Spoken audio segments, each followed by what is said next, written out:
जिस तरह की मूर्तियां यहाँ मिल रही हैं वो मूर्तियां निश्चित रूप से कलचुरी काल की मूर्तियां हैं।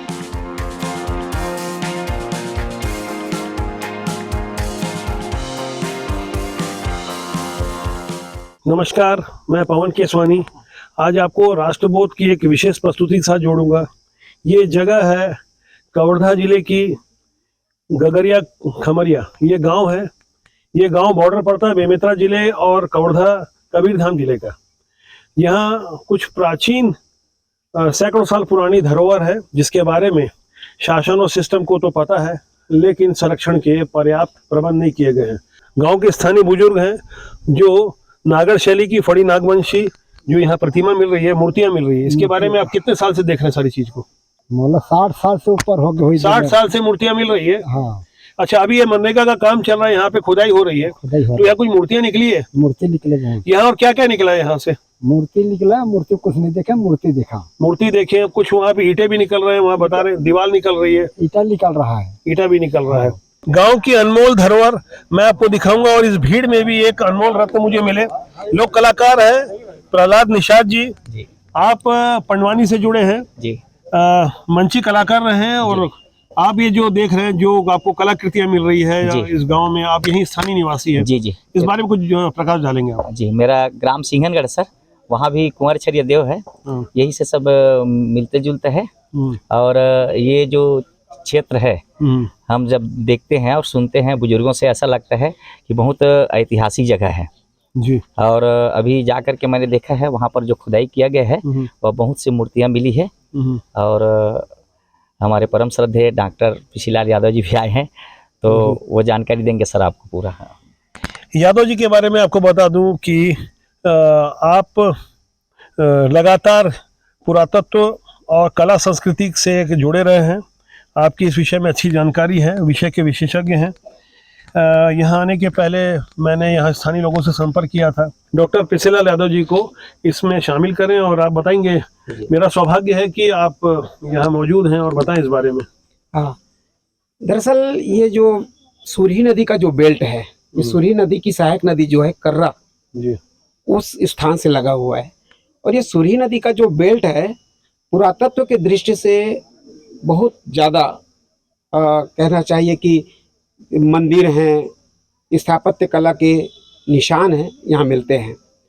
और यहाँ पास में जो एक कुंवर छरिया है वह भी गढ़ रहा है पुराने जमाने का, तो वहाँ भी मूर्तियाँ हैं। और चूंकि ये लगा हुआ क्षेत्र है तो मुझे ऐसा लगता है कि ये दोनों कुंवर छरिया और ये गगरिया खमरिया कोई बड़ा समृद्ध नगर रहा होगा, क्योंकि जिस तरह की मूर्तियां यहाँ मिल रही हैं वो मूर्तियां निश्चित रूप से कलचुरी काल की मूर्तियां हैं। और कलचुरी काल में जो फणी नागवंश के राजा हुए उनके द्वारा निर्मित ये मंदिर के पुरातत्व के अवशेष हैं। और उदाहरण के लिए मैं आपको बताऊं कि जैसे अपन गंडई में देखते हैं प्राचीन भाड़देव मंदिर, बिरखा में शिव मंदिर है, कटंगी में चतुर्भुजी मंदिर है, देवरबीजा में सीता मंदिर है, सहसपुर में बजरंग मंदिर है। ये सारे मंदिर, ये सभी मंदिर एक ही काल के हैं, एक ही समय के हैं। हो सकता है कि उसके निर्माणकर्ता जो राजा होंगे वो अलग होंगे। यहाँ नजदीक में ही प्रसिद्ध भोरम देव का मंदिर है, करीबन 60 किलोमीटर दूर है। क्या उसकी कलाकृति और यहाँ जो कलाकृतियां मिल रही है और जो यहाँ पे अवशेष मिल रहे हैं, क्या उनमें कोई समानता दिख रही है आपको? बिल्कुल, मैंने पहले ही कहा है कि ये कलचुरी कालीन मंदिर है और फणी नागवंशी राजाओं के द्वारा। तो भोरम जो मंदिर है वो फणी नागवंशी राजाओं के द्वारा निर्मित है। और चूंकि उनका इधर साम्राज्य रहा है, और यदि हम घटियारी के कला को देखें या गंडई के कला को देखें या जो कुंवर छरिया में जो कला देखते हैं हम, तो वही कला यहाँ जो अभी पुरातत्व के अवशेष मिले हैं उनमें भी दिखाई पड़ता है। उदाहरण के लिए एक नृत्यांगना की मूर्ति है, खंडित है लेकिन अद्भुत मूर्ति है, वो कला की दृष्टि से बहुत महत्वपूर्ण है। मैं आपको वो मूर्ति दिखाऊंगा नृत्यांगना की, साथ में मैं यादव जी से आग्रह करूंगा कि आप हमारे साथ उस मौके पे चले। एक स्थानीय जानकार की आवश्यकता थी, लेकिन आप तो विषय के विशेषज्ञ हैं और स्थानीय ग्रामवासी भी हैं। मैं आपकी जानकारी के लिए बता दूं कि इस वक्त मनरेगा का काम चल रहा है। मैं चाहूंगा अपने कैमरा सहयोगी से ये भीड़ दिखाएं और पीछे मातृशक्तियां बैठी हुई है। यहाँ मेहनत मजदूरी करने वाले स्थानीय ग्रामवासी हैं जिन्होंने खुदाई के दौरान उस अवशेष को देखा, उस दीवार को देखा जो जमीन के अंदर दबी हुई है, जिसकी जानकारी दशकों से थी, शासन सिस्टम में बैठे हुए लोगों को थी, लेकिन बड़े ही अफसोस की बात है कि इस दिशा में इनके संरक्षण के लिए कोई विशेष पहल नहीं की जा रही है। विदेशों में जिस कलाकृति की बहुत ज़्यादा कीमत दी जाती है, कई बार तस्करी की शिकायतें भी आती है, और यहाँ जब संरक्षण का अभाव रहेगा तो जाहिर तौर पर इस तरह से कलाकृतियाँ खंडित होगी। इनके संरक्षण की आवश्यकता है। मैं आपको सीधे स्पॉट पे ले चलूंगा। यादव जी, मैं चाहूंगा कि आप भी हमारे साथ चलें। स्थानीय ग्रामवासियों से पहले एक बार पूछ लूं मैं कि इनके संरक्षण के लिए जो कोई प्रयास नहीं किया जा रहा। स्थानीय यहाँ पे अपना परिचय देंगे भाई साहब? आप लेखराम साहू, आप क्या करते हैं? टीचर हम। 45 साल पहले से, वैसे तो 100 साल पहले से ही है, बाकी 45 साल पहले से जब ये बांध बना, झिपनिया बांध, तो इस बांध बना तो उसमें 24 गांव के लोग, यहाँ आसपास के 24 गांव के लोग यहाँ आते थे काम करने के लिए। और जब काम चलता था, छोटी छोटी मूर्तियां निकलते थे, लोग उनको समझ नहीं पाते थे, हम मूर्ति पा गए, हम मूर्ति पा गए, ऐसे करके उसको निकाल करके बाकी एक जगह एकत्रित आज भी वह मूर्ति को रखा गया है, ताकि हम लोग अब उस समय वो सियान लोग रखे हैं और देवता समझ करके रखे हैं। और हकीकत में आज भी इतनी उनकी मान्यता है कि जो भी मनोकामना उनको लेकर के लोग करते हैं, उनकी मनोकामना पूर्ण होती दिख रही है अभी। यहाँ पर नागर जाति के लोग पूर्व में निवास करते थे। यहाँ पर एक गगरिया नाम का गांव था, और यहाँ पर जितने भी मूर्ति मिले हैं वे उन्हीं के द्वारा उसी समय शायद बनाए गए थे। और हम लोग जब से जन्म लिए हैं, यहाँ आ रहे हैं, तब से ये मूर्ति लगातार मिल रही है। कुछ कलाकृतियां ऐसी बिखरी पड़ी दिख रही है, कुछ ये पाषाण मुझे नजर आ रहे हैं, कुछ यहाँ इस तरह की आपको आकृति भी नजर आ रही होगी जो मेरे को खुली आंखों से नजर आ रही है। आप लोग चाहते हैं ना इसका संरक्षण होना चाहिए? जी हाँ, होना चाहिए, होना चाहिए। तो आप समझ सकते हैं ये जनता की आवाज है, एक स्वर में स्थानीय जनता अपनी बात को रख रही है, और लोग किस तरह से इस चीज को समझाने की कोशिश कर रहे हैं। लोगों के भाव है, छत्तीसगढ़ का आम निवासी बहुत कम बोलता है, स्वभाव का सरल होता है। आप इस तरह से लोगों के भाव है, मेहनत मजदूरी करने वाले मनरेगा के मजदूर हैं जो बहुत ज़्यादा शब्दों में विश्वास नहीं रखते, कर्म में विश्वास रखते हैं। कुछ युवाओं से भी आपको जोड़ूंगा मैं, आगे सीधे आपको उस जगह ले चलता हूँ जहाँ वो कलाकृतियाँ मिल रही है।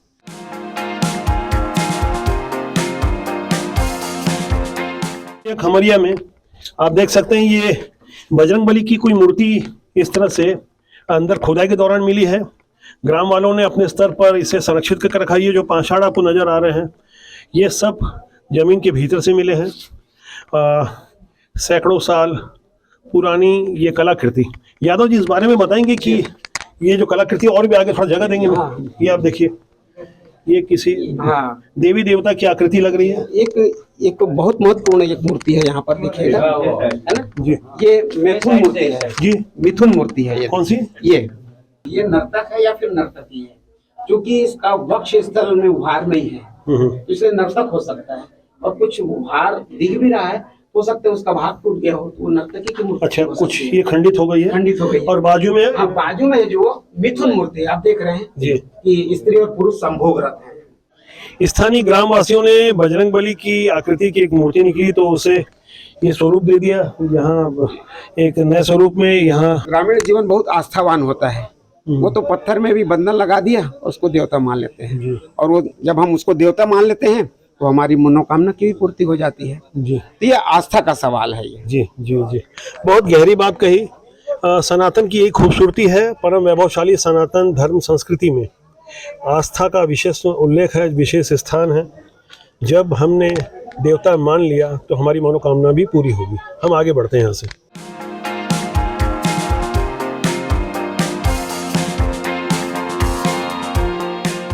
यहाँ निकलती है मूर्ति को करते क्या है? पूजा करते हैं। पूजा करते हैं। हाँ।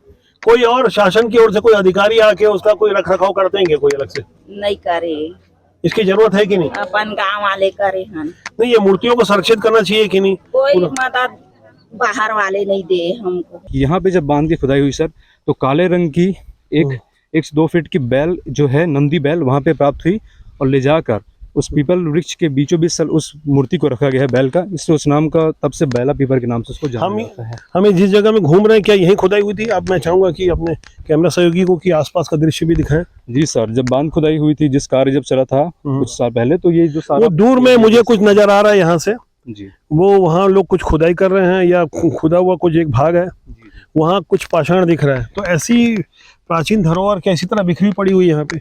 एक हफ्ते पहले जब जेसीबी मशीन से खुदाई की गई तो सर सिर्फ मात्र 2 से 3 फीट की खुदाई पे सर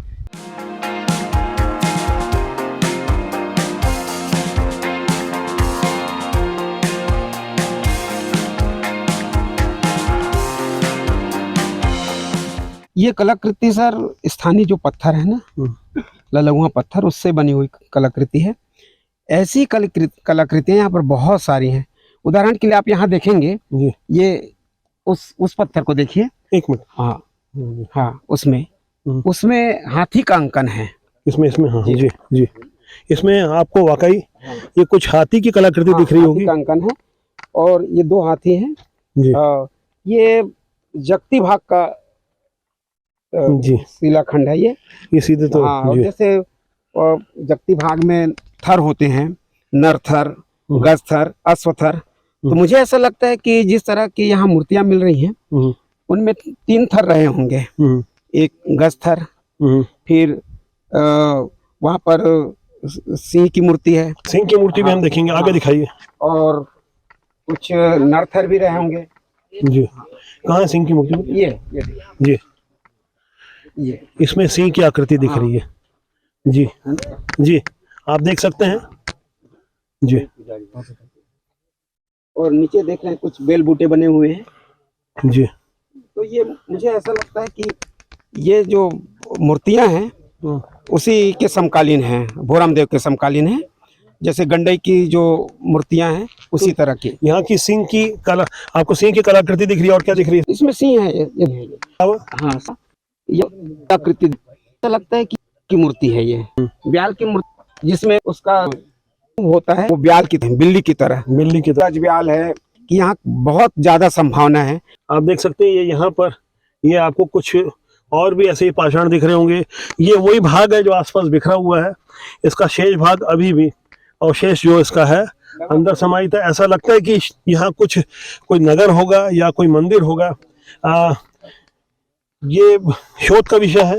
ये कुछ ईंटों के अवशेष है और इसमें जो सामग्री भी उपयोग में लाई जा रही है, आज जो जिस तरह की लाल भुरभुरी मिट्टी होती जो हाथ से गिरती है वैसा नहीं है। ये सैकड़ों साल पुराने ईंटें हैं। ये ईंटें यहाँ पर यूं ही बिखरे पड़े हैं, ये प्रकृति की गोद में समा गए हैं। ये हमारी प्राचीन संस्कृति की अनमोल धरोहर यूं ही बिखरी पड़ी हुई है, जिसे संरक्षण की जरूरत है, जिसे सहेजने की जरूरत है। हमारी कोशिश है कि हम इस सारी परिस्थितियों को समझें और शासन को समझाने की हम कोशिश कर रहे हैं। उस समय यहाँ पर शायद ये तालाब का पार है सर, इधर तालाब था, पुराना तालाब है ये। शायद उसके ऊपर में, पार के ऊपर में बनाए गए होंगे या भवन होंगे। जी, आपको लगता है कि इसके नीचे कुछ और है यहाँ पे? सर, ये संभावना सर जी कि इसके नीचे अवश्य कुछ न कुछ मंदिर या भवन के शिलालेख जरूर होंगे। जी जी।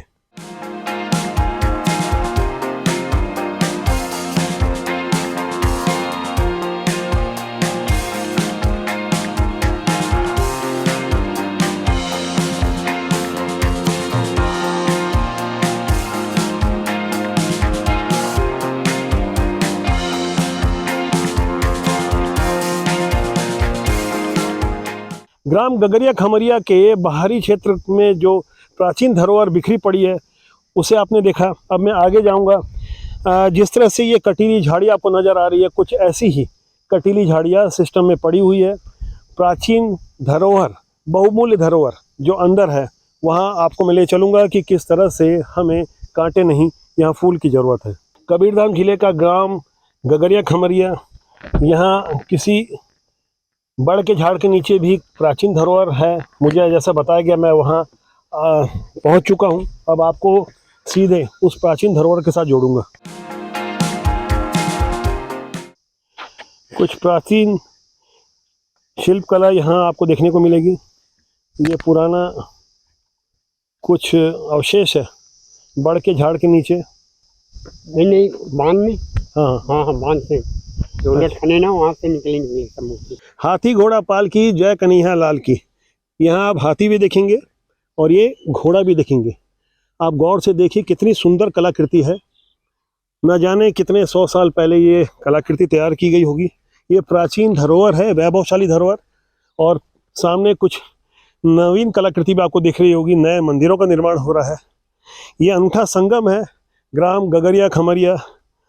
ये कबीर धाम धर्म नगरी कहलाती है। यहाँ कवर्धा दूर दूर तक प्रसिद्ध है। डॉक्टर साहब बताएंगे कि ये जो कलाकृति इस तरह से यहाँ पे संरक्षण विहीन अवस्था में पड़ी हुई है, आगे आप कुछ कह रहे थे इनके बारे में। हाँ, मैं ये कह रहा था कि जिन मंदिरों की हम चर्चा कर रहे थे और जगती भाग में जो थर होते हैं, अश्वथर, गजथर, उस थर को ये पुरावशेष प्रमाणित करते हैं कि गगरिया खमरिया का जो प्राचीन मंदिर अभी खुदाई से जो मूर्तियां मिल रही हैं, उनमें ये शिलाखंड एक नहर नाली के किनारे पड़े हुए हैं। उनमें आप बहुत स्पष्ट देखेंगे, बिल्कुल, एक अश्वथर है और एक गजथर है। तो इसी तरह के थर, इसी तरह के शिलाखंड पूरे मंदिर में रहे होंगे। और अभी मैं गांव घूम रहा था तो गांव में तो जगह जगह सिले हुए हैं। कहीं मृदंग वादक है, कहीं वीणा वादिका है, कहीं नृत्यांगना है। इस तरह से मुझे लगता है ये नगर प्राचीन नगर रहा होगा और बहुत वैभवशाली नगर रहा होगा। और बाजार चौक में एक बरगद का पेड़ है, उसके नीचे 2 शिलाखंड रखे हुए हैं और इन शिलाखंडों में मूर्ति की जो आकृति है बहुत स्पष्ट है। आप ये देख रहे हैं कि ये जो मूर्ति है वो वीणा वादिका की है, उसके हाथों में वीणा है। और उसके बगल में जो मूर्ति है वो नृत्यांगना की है। और वीणा का वादन और नृत्यांगना का नर्तन ये इस मूर्ति कला की सुंदरता का प्रमाण है। और ये मूर्ति निश्चित रूप से अभी जहाँ खुदाई हो रही है वहीं से लाई गई है।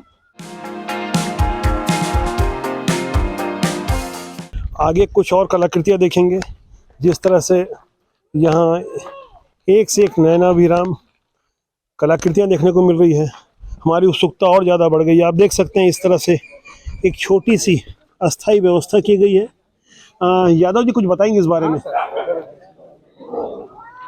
ये जो मूर्ति दिख रही है ये ब्याल मूर्ति है और ये मंदिर के कोने में रहती है मूर्ति। और ये विशेष रूप से यहाँ के लोग इसे कुकुर देवता के नाम से मानते हैं। और कुकुर देवता के बाद अब ये मृदंग वादक की कलाकृति है। इस प्राचीन धरोहर को गांव वाले कितने बखूबी समझते हैं। ये बड़ का झाड़ है, बड़ को देवता मानते हैं और ये देवता की जहाँ स्थापना होती है वहाँ इस कलाकृति को, प्राचीन धरोहर को किसी देव से कम नहीं माना जा रहा है। ये सम्मान दिया है गांव वालों ने और ये सम्मान देना तो चाहिए शासन सिस्टम में बैठे हुए लोगों को। यादव जी कुछ और बताएंगे हमारे दर्शकों को इसके बारे में? सुर के साथ साथ उसका ताल भी होना चाहिए, तो उस ताल को ये मूर्ति प्रमाणित कर रही है। आप देख रहे हैं ये मृदंग वादक हैं और मृदंग का वादन कर रहे हैं। तो हमारे मंदिरों में कला, साहित्य, संस्कृति का जो निर्धारण हुआ है, हमारे कलाकारों ने जो किया है, वो इसका प्रमाण है। ये बाजू में कुछ और दिख रहा है, ये क्या है? हाँ, ये शिलाखंड है। मूर्ति तो नहीं है उसमें, लेकिन ये और भी शिलाखंड होते हैं, जैसे जो द्वार शाखा में लगते हैं या जगती भाग में लगते हैं या शिखर में, उस तरह के ये शिलाखंड है। ये नंदी की प्रतिमा है जी, और काले ग्रेनाइट पत्थर पर ये बना हुआ है जी। इसका मतलब ये हुआ कि ये नंदी की प्रतिमा उसी मंदिर से लाई गई है जी। इसका आशय यह भी हुआ कि वहाँ जो मंदिर रहा जी होगा वो शिव का मंदिर रहा है जी। और अभी जो वहाँ पर खुदाई हो रही है तो संभव है कि वहाँ शिवलिंग और जलहरी भी निकले जी, क्योंकि ये गांव के जो लोग बता रहे हैं कि ये नंदी की प्रतिमा वहीं से लाई गई। सियान मन बता जैसे मन जब के देखा था मैं तब के यही देखा। मतलब आपकी उम्र कितनी होगी? 65 साल 65 साल। यानी आपके जो बुजुर्ग हैं उन लोग देखें, यानी सैकड़ों सालों से नंदी जी की प्रतिमा यहाँ स्थापित है, यहाँ रखी गई है। नंदी की विशेषता मैं बताना चाहूंगा सर कि आप देखिए इसमें जो घंटी को उकेरा गया है जी, और उसकी जो वेशभूषा है नंदी की बिल्कुल घटियारी में जो नंदी है उसी की तरह बारीकी के साथ जी। और गंडई में ये जो यहाँ पे जी जो हाँ जी, देखिए कितनी बारीकी से इसको जो संकल है उसको बताया गया है और जो बंधन होता है उसका उसे भी कितनी बारीकी के साथ बताया गया। हालांकि ये मूर्ति खंडित है, लेकिन अपनी कलाकृति की दृष्टि से विलक्षण प्रतिमा है ये। और ये देखिए, ये दो मूर्तियां हैं। इन दोनों मूर्तियों को देखिए कि एक राजा है और एक उसकी रानी है जी। इसका मतलब यह हुआ कि ये राजपुरुष की मूर्ति है, उस राजपुरुष की मूर्ति जिन्होंने इस मंदिर को बनवाया होगा जी उनकी एक रानी है जी। उन्हें ना। तो ये दोनों मूर्ति बिल्कुल आकार में थोड़ी छोटी बड़ी है, लेकिन जो दर्शाया गया है वो लगभग दोनों एक बराबर। आगे भी कुछ ऐसी मूर्ति दिख रही है। हाँ ये जी हाँ, ये कुछ मानव आकृति दिख रही है इसमें। हाँ ये हाँ मानव कृति है। और जिसमें थर की बात कर रहा था ना जी। कि गज थर, अश्व थर, नर थर, तो संभवतः ये नर थर की मूर्ति है। और ये तो कुछ मिथुन से संबंधित मूर्ति है, ये आप देख रहे हैं जी। और ये एक अप्सरा की मूर्ति है ना। ये अभी जो खुदाई हुई है, खुदाई के समय निकली हुई मूर्ति है। इसके इस पार्श्व में भी देखिएगा, बहुत स्पष्ट है ये। ये देखिए इस तरफ भी और ये इस तरफ भी। क्योंकि ये मूर्ति क्षरित हो गई है, इस कारण से स्पष्ट नहीं है, लेकिन ये नृत्यांगना की मूर्तियां हैं।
जिस गांव की मिट्टी से इतनी वैभवशाली कला संस्कृति निकलती हो, उस गांव में एक से एक कलाकार भरे पड़े हैं।